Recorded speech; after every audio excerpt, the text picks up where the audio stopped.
Aktres Aramina finally nagsalita na, kaugnay ng matagal nang kumakalat na tsismis tungkol sa kanila ng pambansang kamao na si Manny Pacquiao. Alamin natin ang buong detalye at katotohanan.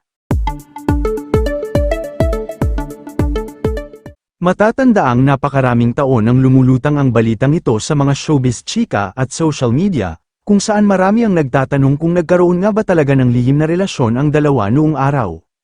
Sa wakas, binasag na ni Aramina ang kanyang katahimikan upang itama at linawin ang totoong nangyari sa pagitan nila ng legendary boxer. Sa kanyang naging pahayag, mabilis at direktang itinanggi ng aktres na naging sila o nagkaroon sila ng romantic relationship ni Pacquiao. Paliwanag ni Ara, nagsimula lamang ang malaking usap-usapan noong magtambal sila sa pelikulang Anak ng Commander noong taong 2008, dahil sa pagiging magka-love team sa movie, natural na nagkaroon ng mga promo at espekulasyon ang mga tao sa paligid.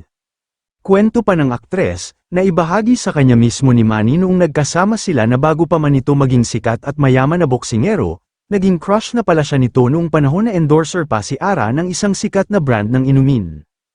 Kaya naman laking gulat at saya rin ng pambansang kamao noong wakas ay nakatrabaho na niya ang kanyang celebrity crush. Ngunit nang tanungin si Ara kung tinangka ba siyang ligawan ni Manny noong mga panahong iyon, malinaw niyang sinabi na normal na pakikipagkaibigan at magandang pagtrato lamang ang ipinakita sa kanya ng pambansang boksingero at hindi niya ito itinuturing na panliligaw. Purely professional at magkaibigan lang daw talaga ang naging turingan nila sa set.